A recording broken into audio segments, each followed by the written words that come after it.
ಮೊಟ್ಟ ಮೊದಲಿಗೆ ನಮ್ಮ ಕರ್ನಾಟಕದ ನಡೆದಾಡುವ ದೇವರು ಎಂದೇ ಖ್ಯಾತರಾದ ಸಿದ್ಧಗಂಗಾ ಮಹರ್ಷಿಗಳ ಪಾದಾರವಿಂದಕ್ಕೆ ನಮಿಸುತ್ತಾ ಹಾಗೂ ನನ್ನ ಆರಾಧ್ಯ ಗುರುಗಳು ರಂಭಾಪುರಿ ಜಗದ್ಗುರುಗಳ ಪಾದಾರವಿಂದಕ್ಕೆ ನಮಿಸುತ್ತಾ ಈ ಒಂದು ಸುಂದರ ಕಾರ್ಯಕ್ರಮ, ಮಕ್ಕಳ ಕಾರ್ಯಕ್ರಮ, ನಮ್ಮ ಸ್ನೇಹಿತರಾದ ಜನಶಕ್ತಿ ಅನಿಲ್ರವರು ಅನೇಕ ಕಾರ್ಯಕ್ರಮ ನಾನು ನೋಡ್ತಾ ಇದ್ದೆ. ಅವರ ವಾಹಿನಿಯಲ್ಲಿ ಎಲ್ಲ ನ್ಯೂಸ್ ಬಂದರೂ ಸಹ ಈ ರಸಪ್ರಶ್ನೆ ಕಾರ್ಯಕ್ರಮ ಭಾರಿ ತುಂಬ ಚೆನ್ನಾಗಿ ಮೂಡಿ ಬರ್ತಾಯಿತ್ತು.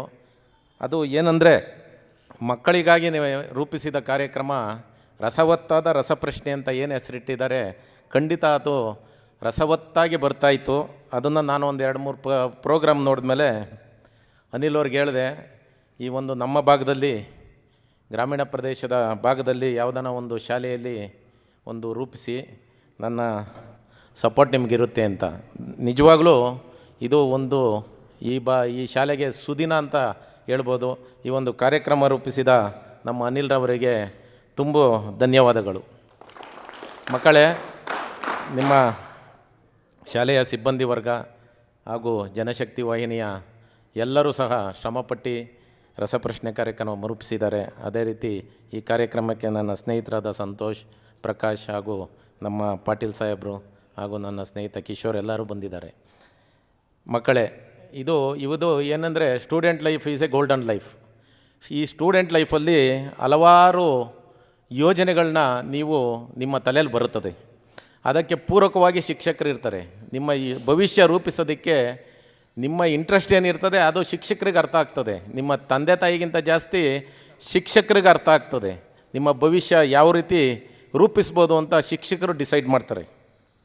ನೀವು ಶಿಕ್ಷಕರನ್ನ ನೀವು ಗುರುಗಳಿಗೆ ವಿಧೇಯತೆಯಿಂದ, ಗುರುಗಳಿಗೆ ಅವರ ಒಂದು ಶಿಕ್ಷಣಕ್ಕೆ, ಅವರು ಹೇಳಿಕೊಡುವ ಶಿಕ್ಷಣಕ್ಕೆ ಸ್ಪಂದಿಸುತ್ತಾ ಬಂದರೆ ಖಂಡಿತ ನಿಮ್ಮ ಜೀವನ ಹಸನಾಗ್ತದೆ. ಆದ್ದರಿಂದ ಈ ಶಿಕ್ಷಕರೊಂದಕ್ಕೆ ನೀವು ಮೊದಲು ಗೌರವ ಕೊಡಬೇಕು. ಮೊಟ್ಟ ಮೊದಲಾಗಿ ತಂದೆ ತಾಯಿ ಆದಮೇಲೆ ಗುರುನೇ ನಿಮಗೆ ಶ್ರೇಷ್ಠ. ಗುರು ಇಲ್ಲ ಅಂದರೆ ಏನಿಲ್ಲ. ಒಂದು ನಮ್ಮ ವಚನ ಇದೆ, ಗುರುವಿನ ಗುಲಾಮನಾಗುವ ತನಕ ಸಿಗುವುದೆಲ್ಲ ಮುಕುತಿ ಅಂತ. ನೀವು ಗುರುಗಳಿಗೆ ಮೊದಲು ಗೌರವ ಕೊಡೋದು ಕಲಿಬೇಕು. ಆವಾಗ ನಿಮ್ಮ ಭವಿಷ್ಯ ಈ ಒಂದು ಸ್ಟೂಡೆಂಟ್ ಲೈಫಲ್ಲಿ ಯಶಸ್ವಿಯಾಗಿ ನಿಮ್ಮ ಭವಿಷ್ಯ ಚೆನ್ನಾಗಿರ್ತೇವೆ ಮಕ್ಕಳೇ. ಅದೇ ರೀತಿ ನೀವು ಏನು ನಮ್ಮ ಬಸವೇಶ್ವರ ಗ್ರಾಮಾಂತರ ಪ್ರೌಢಶಾಲೆಯಲ್ಲಿ ಓದ್ತಾ ಇದ್ದೀರಾ, ನಿಮ್ಮ ಭವಿಷ್ಯ ಉಜ್ವಲವಾಗಿ ರೂಪಿಸ್ಕೊಳ್ಳಿ.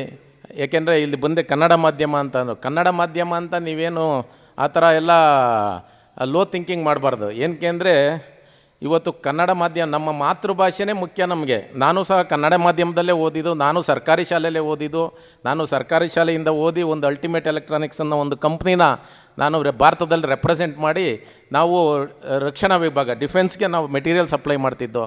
ಆ ಒಂದು ಕನ್ನಡ ಮಾಧ್ಯಮದಲ್ಲಿ ಓದಿದ್ದಕ್ಕೆ ನನಗೆ ನಾಲೆಡ್ಜ್ ಬಂತು. ಇರ್ಬೋದು ನಾವು ಬೇರೆ ಆಮೇಲೆ ನಮ್ಮ ಎಜುಕೇಷನ್ ಬಂದಮೇಲೆ ನಾವು ಇಂಗ್ಲೀಷ್ ಮಾಧ್ಯಮಕ್ಕೆ ಹೋಗ್ತೀವಿ, ಇಲ್ಲ ಅಂತಲ್ಲ, ಇಂಗ್ಲೀಷ್ ಇರಲೇಬೇಕು ಇವತ್ತು. ಯಾಕೆಂದರೆ ನಮ್ಮ ಭವಿಷ್ಯ ರೂಪಿಸ್ಕೋಬೇಕಾದ್ರೆ ಇಂಗ್ಲೀಷು ಮುಖ್ಯ ಆಗುತ್ತೆ. ಬಟ್ ಆದರೆ ನಮ್ಮ ಮಾತೃಭಾಷೆ ಕನ್ನಡಕ್ಕೆ ಗೌರವ ಕೊಡಬೇಕು. ನೀವು ಕನ್ನಡ ಮಾಧ್ಯಮ ಅಂತ ಎಲ್ಲೂ ಕೀಳರಿಮೆ ಮಾಡ್ಕೋಬಾರ್ದು. ಕನ್ನಡ ಮಾಧ್ಯಮ ನಿಮಗೆ ನಿಮ್ಮ ಮಾತೃಭಾಷೆಯಲ್ಲಿ ನೀವು ಸಕ್ಸಸ್ ಆದರೆ ಬೇರೆ ಲ್ಯಾಂಗ್ವೇಜ್ ಕಲಿಯೋದ್ರಲ್ಲಿ ಏನು ತೊಂದರೆ ಇಲ್ಲ. ಈಗ ನೀವು ಜರ್ಮನ್ಗೆ ಹೋಗ್ಬೇಕು ಅಂದರೆ ಜರ್ಮನ್ ಲ್ಯಾಂಗ್ವೇಜ್ ಕಲಿತೇ ಹೋಗ್ಬೇಕು. ಆ ಥರ ಮಾತೃಭಾಷೆ ಕನ್ನಡ ಮಾಧ್ಯಮದಲ್ಲಿ ಓದ್ತಾ ಇದ್ದೀವಿ ಅಂತ ಕೀಳರಿಮೆ ಬೇಡ. ಕನ್ನಡ ಮಾಧ್ಯಮದಲ್ಲಿ ಓದಿರೋರೇ ಇವತ್ತೆಲ್ಲ ಕಡೆ ಚೆನ್ನಾಗಿ ಡೆವಲಪ್ ಆಗಿದ್ದಾರೆ, ಸುಮಾರು ಜನ ಸಕ್ಸಸ್ ಆಗಿದ್ದಾರೆ. ಅದರಿಂದ ನೀವು ತುಂಬ ಚೆನ್ನಾಗಿ ಓದ್ರಿ. ಅದೇ ರೀತಿ ಈ ಒಂದು ಕಾರ್ಯಕ್ರಮ ರಸವತ್ತಾದ ರಸಪ್ರಶ್ನೆ ಕಾರ್ಯಕ್ರಮ ನಮ್ಮ ಅನಿಲ್ಜಿ ನನಗೆ ಕೊಟ್ಟರು ಪ್ರಶ್ನೆಗಳೆಲ್ಲ ಹೆಂಗಿದೆ ಅಂತ. ನಿಜವಾಗ್ಲೂ ಇದು ಕರೆಂಟ್ ಇವೆಂಟ್ಸ್ ಅಂತ ಏನು ಹೇಳ್ತೀವಿ, ನಿಮಗೆ ನೆಕ್ಸ್ಟ್ ಎಕ್ಸಾಮ್, ಕಾಂಪಿಟೇಟಿವ್ ಎಕ್ಸಾಮಲ್ಲಿ ಈ ಕರೆಂಟ್ ಇವೆಂಟ್ಸ್ ಬಗ್ಗೆನೇ ಕೇಳ್ತಾರೆ. ಕರೆಂಟ್ ಇವೆಂಟ್ಸ್ ಅಂತ ಏನಿದೆ ಅದೇ ಥರ ಪ್ರತಿಯೊಂದೂ ಸಹ ಎಲ್ಲ ಸಬ್ಜೆಕ್ಟು ಕವರ್ ಮಾಡಿದ್ದಾರೆ. ಸಾಮಾಜಿಕ ಜ್ಞಾನ, ಆರೋಗ್ಯದ ಬಗ್ಗೆ, ಆಮೇಲೆ ಪ್ರಾಪಂಚಿಕ ಜ್ಞಾನ ಎಲ್ಲ ರೀತಿ ಕಲೆಕ್ಟ್ ಮಾಡೋ ಒಂದು ಕಾರ್ಯಕ್ರಮ ಮಾಡಿದ್ದಾರೆ. ಆಮೇಲೆ ನೋಡ್ತೀನಿ ಯಾರ್ಯಾರು ಯಾವ್ಯಾವ ಥರ ಪ್ರಶ್ನೆಗೆ ಉತ್ತರ ಹೇಳಿದ್ದೀರಾ, ಏನು ಸಮಯ ತಗೊಂಡಿದ್ದಾರೆ ಅಂತೆಲ್ಲ ಚಾನಲಲ್ಲಿ ನೋಡ್ತೀನಿ ನಾನು. ಆ ಮಕ್ಳಿಗೆ ವೈಯಕ್ತಿಕವಾಗಿದ್ದು ಕರೆನೂ ಸಹ ಮಾಡಿ ಅವ್ರಿಗೆ ನಾನು ತಿಳಿಸ್ತೀನಿ. ಈ ಒಂದು ಕಾರ್ಯಕ್ರಮ ಅದ್ಭುತವಾಗಿ ಬಂದಿರುತ್ತೆ ಅಂತ ನಾನಾದರೂ ಭಾವಿಸಿರ್ತೀನಿ. ಮಕ್ಕಳೇ, ನಿಮಗೆಲ್ಲರಿಗೂ ಒಳ್ಳೆಯದಾಗಲಿ. ಲಾಸ್ಟಲ್ಲಿ ನಮ್ಮ ಮನೆಯಲ್ಲೂ ಇನ್ನೊಂದೇನೋ ಕ್ವಶನ್ ಬರೆದವ್ರು ಇಲ್ಲಿ, ಶಾಂತಿ ಕ್ರಾಂತಿ ನಾಯಕಿ ಯಾರು ಅಂತ. ನಾನು ಮಕ್ಕಳ ಕರೆಕ್ಟ್ ಅಲ್ವಾ ಅನಿಲ್? ಮೇಡಮ್ ಬರ್ದೆ ಶಾಂತಿ ಕ್ರಾಂತಿ ನಾಯಕಿ ಯಾರು? ಹೀರೋಯಿನ್ ಯಾರು ಶಾಂತಿ ಕ್ರಾಂತಿ ಫಿಲಿಮು? ಯಾರಾದರೂ ಹೇಳ್ರಿ ಒಬ್ಬರು. ಗೊತ್ತಿಲ್ವಾ? ಏನು ಮೇಡಮ್, ಏಕೆ ಹೇಳಲಿಲ್ವಾ ಆನ್ಸರು? ಹಾಂ, ಶಾಂತಿ ಕ್ರಾಂತಿ ಫಿಲಿಮ್ ಗೊತ್ತಾ? ಹೋಗಲಿ, ಯಾರು ಹೀರೋ? ಅದರಲ್ಲಿ ಒಂದು ಹಾಡಿದೆ, ಯಾವ ಹಾಡು? ಹಾಂ ಕರೆಕ್ಟ್. ಇದನ್ನು ಕೇಳಬೇಕಾಯ್ತು ಮೇಡಮ್ ನೀವು. ಹುಟ್ಟೋದ್ಯಾಕೆ ಸಾಯೋದ್ಯಾಕೆ, ಆಮೇಲೆ ಕರೆಕ್ಟ್. ಏನಾದರೂ ಸಾಧಿಸಿ, ನೀವೆಲ್ಲ ಇಲ್ಲಿದ್ದೀರಾ, ಹುಟ್ಟಾಗೋಯ್ತು. ನೀವೆಲ್ಲ ಸಾಥ್ ತೋರಿಸ್ಬೇಕು ಅಂತ ಹೇಳ್ತಾ ನಾನು ಮಾತು ಮುಗಿಸ್ತೀನಿ. ಎಲ್ಲರಿಗೂ ಒಳ್ಳೆಯದಾಗಲಿ.